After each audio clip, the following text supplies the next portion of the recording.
शोभा भाटिया। आज द्वितीय वर्ष हिंदी साहित्य के द्वितीय प्रश्न पत्र में नाटक के बारे में चर्चा कर रही हूँ।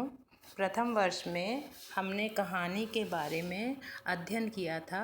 उसी क्रम में आज हम नाटक का अध्ययन करेंगे। कहानी जो हमारे बीच कथ्य अर्थात बोलने के माध्यम को दर्शाती है, वही नाटक और एकांकी अभिनय के माध्यम से हमारे समाज में प्रभावशाली और जीवंत विधा के रूप में विद्यमान है। मानव का जीवन स्वयं एक रंगमंच की तरह है, जहाँ अपने विभिन्न रूपों जैसे माँ, बाप, पति, पत्नी, पुत्र, पुत्री आदि के रूप में अपना कार्य या पाठ अदा करते हैं। गद्य लेखन में दो रूप माने गए हैं, एक है श्रव्य और दूसरा है दृश्य। श्रव्य से तात्पर्य ये है कि जिसे हम सुनकर या पढ़कर समझते हैं, और दृश्य में जैसा कि स्पष्ट हो रहा है कि दिखाई देने वाली स्थिति हमारे सामने बनती है। उपन्यास, कहानी, कविता आदि श्रव्य के अंतर्गत आते हैं,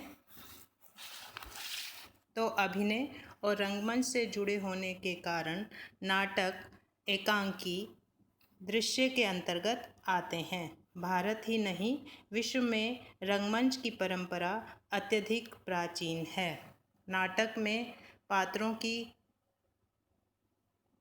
सजीव मुद्राएं, आंगिक चेष्टाएं, आंगिक से तात्पर्य ये है कि अंगों के माध्यम से विभिन्न भाव भंगिमा आकर्षक और मनोहारी होते हैं, जिसमें दर्शक उसमें पूर्णतः तल्लीन हो जाता है।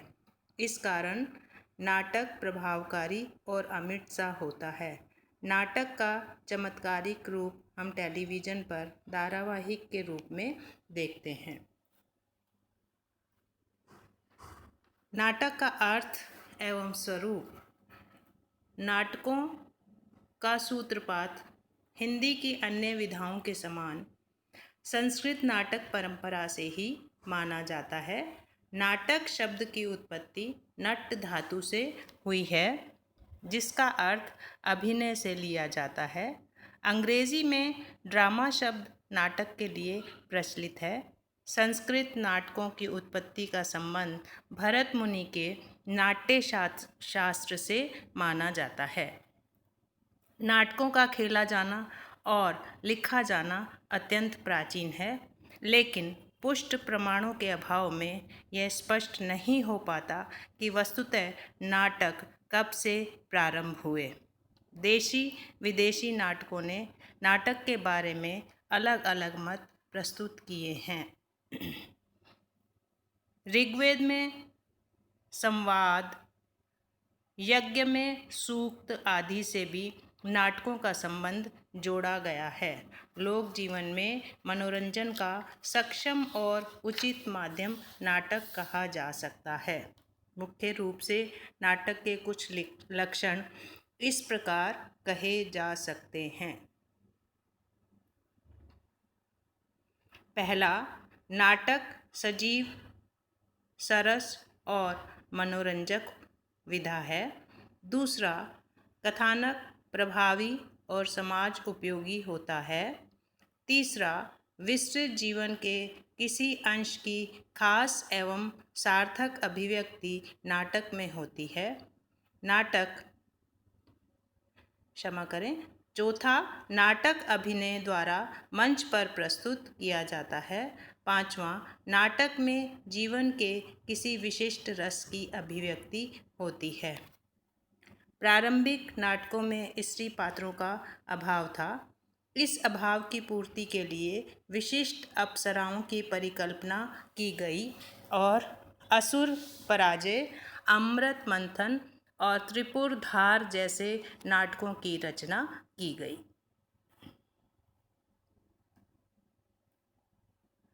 भरत मुनि द्वारा लिखी गई नाटक परंपरा का इतिहास अत्यधिक पुराना है।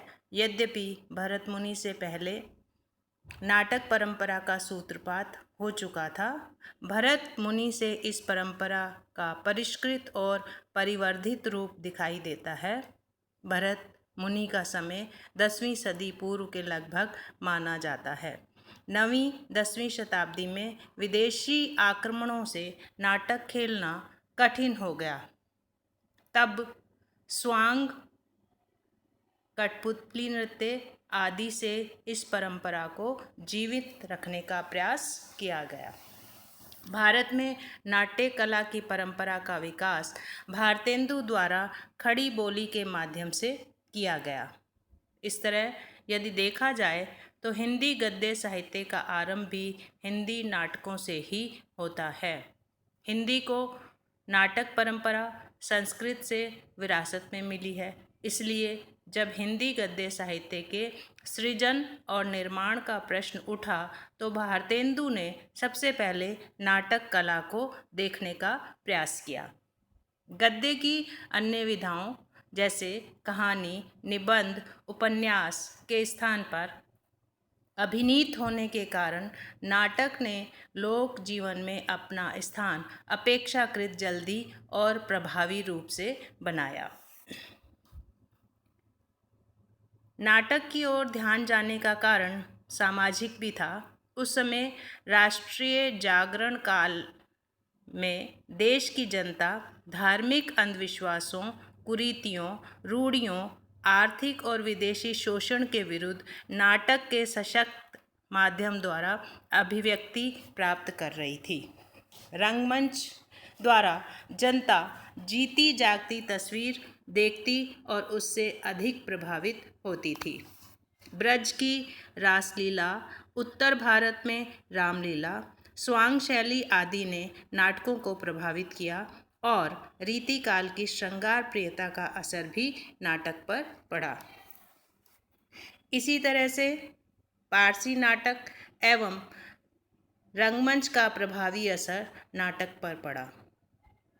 पारसी नाटक कंपनियां अपने संपूर्ण साजो सामान और कलाकारों के साथ भ्रमणशील इकाई के रूप में कार्य करते हुए एक स्थान से दूसरे स्थान पर महीने, 2-2 महीने रुककर प्रस्तुतियां देते थे।